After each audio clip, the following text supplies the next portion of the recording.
Esatto. Allora, no, facciamo solo una piccola parentesi, poi voglio parlare delle assemblee che ci sono, di tutto quello che sta organizzando la SPCL, ma siccome la notizia proprio è di quest'oggi, intanto immagino che ci sono quei messaggi sulla sanità, alla fine penso ci sia dietro qualcosa, interessi e denaro nel favorire la sanità privata a scapito di quella pubblica, perché la medicina non è più cura del malato, ma business allo stato puro, ai noi.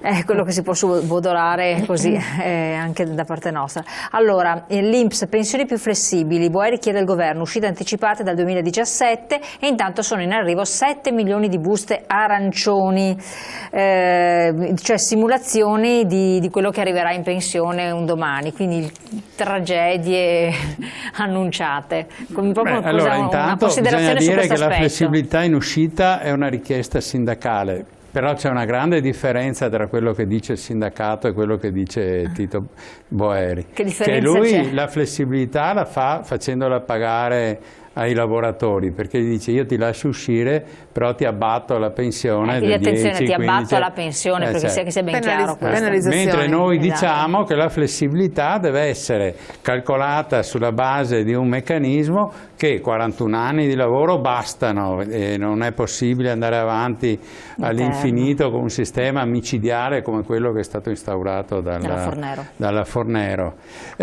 E comunque non può essere messa a carico del soggetto che si trova per condizione materiale anche necessitato di andare in pensione, perché qui la grande ingiustizia è che qui si tratta tutti alla stessa maniera, perché quindi un conto è l'impiegato, un conto è un operaio di catena, un conto è un lavoratore, un insegnante, quindi stanno aumentando le morti. E quindi stabilito che una certa quota, quando si arriva a una certa quota tra lavoro ed età, tu puoi scegliere se rimanere ed è una tua scelta e puoi scegliere di andartene senza abbattimento.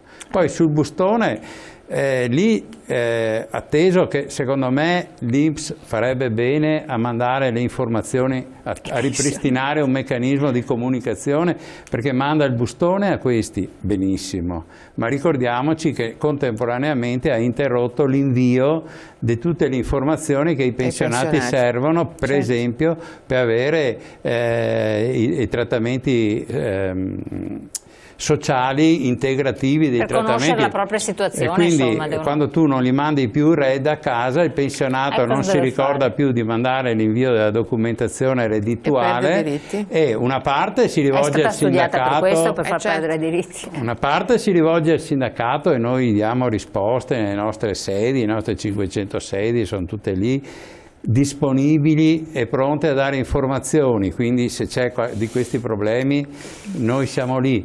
Però il problema è che arriva gente che materialmente o non ha possibilità o non ha la capacità, non manda via, e cosa succede? Che gli bloccano l'integrazione magari al minimo della pensione, che è un danno che verificheremo nel prossimo periodo, perché non sono cose immediate. E tra l'altro la 14ª. Una volta l'INPS ti mandava una comunicazione, guarda che tu non hai inviato la documentazione, adesso ti manda una comunicazione leggermente diversa, guarda che ti ho sospeso l'invio, quindi te la manda quando ti ha già sospeso, poi tu la ripristini, ma nel frattempo magari uno che ha un'integrazione di 200-300 euro se la perde a una pensione che ha 500-600 euro, quindi qua sul bustone giallo, arancione, bisogna dire che lì c'è dietro anche un'operazione un po' complicata. Come fai a dire a un lavoratore che va in pensione fra 35 anni quale sarà il suo trattamento pensionistico? Lì si fa per allarmare questa parte di società, soprattutto la più giovane, magari, adesso io posso anche pensare che dietro c'è un'idea di destabilizzare i vecchi contro i giovani e fare una guerra tra generazioni. Una guerra tra generazioni, quando per noi invece il sistema può stare in equilibrio e bisogna sicuramente risolvere il problema delle mancate contribuzioni di molte aziende che non versano, della possibilità che oggi hanno le aziende perché la legge glielo consente di non fare i versamenti, quindi abbiamo il problema delle donne che hanno dei buchi contributivi per effetto dell'attività di cura familiare, eccetera. Quelli sono problemi che noi solleviamo anche con l'avvertenza e con la manifestazione del 2 che a Venezia. Cosa ci sarà il 2 a Venezia? Il 2 a Venezia c'è una manifestazione unitaria CGIL e CISL-UIL sui temi della previdenza. Dentro i temi della previdenza riguardano sia i lavoratori attivi, perché è la possibilità di andare in pensione in modo equo, quindi introducendo, come dicevo prima, gli elementi di flessibilità, ma anche per i pensionati, perché per esempio bisogna ripristinare un livello di adeguamento delle pensioni al costo della vita, perché adesso il costo della vita è basso, però ricordiamoci che quando uno è in pensione non ha più incrementi derivanti dai contratti e se non c'è un adeguamento al costo della vita quella pensione là si impoverisce, quindi bisogna ripristinare anche alla scadenza della prossima legge, che attualmente l'anno prossimo bisognerà definire un meccanismo di rivalutazione delle pensioni.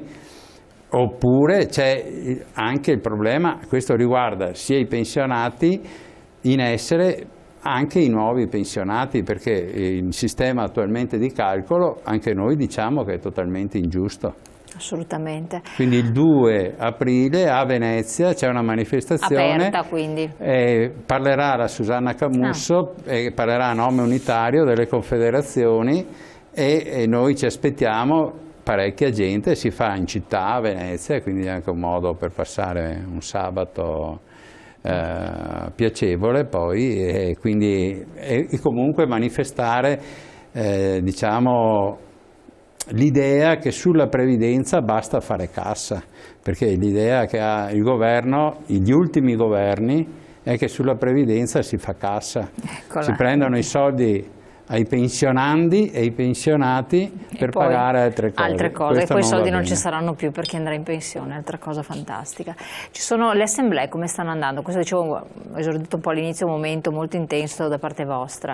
E che cosa sono, che momento importante sono per il sindacato?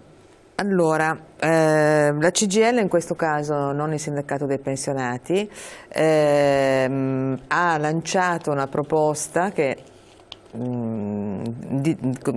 diciamo così, di ricomposizione del diritto al lavoro, no? Una carta dei diritti universale per le lavoratrici e i lavoratori, un nuovo statuto delle lavoratrici e dei lavoratori, in cui si tenta di rimettere assieme tutto ciò che da un lato è stato destrutturato nel corso di questi anni, cioè i diritti, perché il lavoro ha perso diritti, è stato compresso, si cerca di mettere assieme, di rimettere ordine alle tipologie dei contratti di lavoro, perché ormai con 47 forme di contratti il Job Act doveva servire anche per ridurle, no? Queste forme di assunzioni contrattuali. In realtà non è andata così, anzi l'ha solo reso più debole, come abbiamo visto, e quindi di ricomporlo e di riconoscere anche forme contrattuali che al momento sono completamente prive di diritto. Pensiamo ai voucher, per esempio, e all'uso spropositato che si fa di questa forma, che dovevano essere momenti di grande saltuarietà legati, che ne so, all'agricoltura, oppure per pagare le badanti nel momento in cui no, dovevano andare, e invece addirittura lavorano per le imprese, cioè sono sotto mentite spoglie lavoratori dipendenti, senza nessuna tutela, senza nessun versamento contributivo, ma pensiamo alle partite IVA. Quindi è una proposta che appunto fa questa operazione politica, secondo noi importantissima e fondamentale in un momento come questo, di ricomporre il diritto del lavoro, mettendoci anche diritti che per esempio lo Statuto dei lavoratori vecchio, quello degli anni 70, la legge 300, non aveva previsto. Penso a tutto il tema delle donne, per esempio la conciliazione non c'era, ma perché negli anni 70 ancora non avevamo conquistato leggi importanti, no? E poi a rimettere ordine anche sul sistema di assunzioni, del contratto collettivo, eccetera. Dentro questo, assieme a questo, in questa tornata di assemblee in cui abbiamo chiesto il mandato per lanciare una legge di iniziativa popolare, quindi su cui raccogliere le firme per depositarle in Parlamento, noi come sindacato dei pensionati ovviamente abbiamo aderito, perché siamo dentro a questo tipo di impianto, ci riconosciamo molto nelle proposte che fa la CGIL per varie ragioni, perché parlare di di lavoro buono, certo, accompagnata ai temi dello sviluppo, ovviamente è un tema che parla anche a noi, non solo ai nostri figli, ai nostri nipoti, ma parla anche a noi, perché solo attraverso l'occupazione si può salvaguardare il sistema di welfare, in particolare il sistema previdenziale, perché le pensioni vengono sostenute attraverso chi lavora, ovviamente, e meno si lavora, meno contributi si versano, è chiaro che le pensioni sono sempre a rischio. Ho visto che c'è la pubblicità. Siamo in chiusura, in chiusura il tempo proprio? vola. Sì. Ecco. Battuta allora, velocissima. volevo aggiungere una cosa, allora, tanto che ci sono, per cui dal 6 di aprile noi apriremo tutti i banchetti e lo SPI, ovviamente CGIL ci sarà insieme ai lavoratori dipendenti per raccogliere le firme attorno a questo progetto di legge. Aggiungo però che, appunto, siccome tutto si tiene in queste assemblee, noi ne abbiamo fatte più di 400 solo come SPI, sulle 2008 circa che sono state fatte, ma come SPI ne abbiamo fatte un bel po' in questo mese. Si è parlato moltissimo di previdenza e di diritto alla salute, e sulle pensioni siamo molto contenti che non solo ci sia una posizione unitaria su cui si incomincia a mobilitarsi con, per esempio nel Veneto, il 2 di aprile, ma anticipo che come sindacato dei pensionati, siccome non ci fidiamo di questo governo, perché ce lo sta smantellando ulteriormente il sistema previdenziale, abbiamo già deciso proprio in questi giorni che il 19 maggio faremo una grande manifestazione a Roma, a Piazza del Popolo, perché sul tema della previdenza non abbiamo nessuna intenzione di andare oltre a quel che abbiamo dato fino ad oggi. Abbiamo solo accennato questo aspetto, il 19 maggio ne parleremo ancora, anzi dedicheremo assolutamente una puntata a questo argomento perché è molto importante. Leggiamo l'ultimissimo messaggio: penso che la colpa ce l'abbiamo anche noi, il disinteresse nella cosa pubblica negli ultimi tempi non ha nulla di buono, bisogna tornare a lottare per i nostri diritti come fecero i nostri padri, dove c'era molto più attivismo, altrimenti faranno quello che vogliono, non c'è potere che conceda diritti di propria volontà. No. Vanno conquistati e vanno difesi, quindi c'è una responsabilità di tutti i cittadini. Assolutamente, che è quello che si dice sempre: finché uno se ne sta tranquillo, pazienza, si mette a piangere, non otterrà mai assolutamente nulla. Purtroppo è così. Grazie ai nostri ospiti della SPI CGIL del Veneto, Rita Turati e Daniele Tronco, grazie a voi come sempre di aver partecipato con i messaggi, di averci seguito. Poi quando ci manderete le mail durante le trasmissioni che andranno in replica, noi cercheremo di girarle, comunque di rispondere poi nelle trasmissioni che seguiranno e a quelle che sono le tematiche principali. In ogni caso ci sono tutte le sedi dello SPI CGIL del Veneto che possono rispondere alle domande specifiche, anche il controllo della pensione, e quindi fate capo a queste per fissare per annotare insomma un appuntamento negli orari d'ufficio d'apertura. Grazie ancora, buon proseguimento. Arrivederci.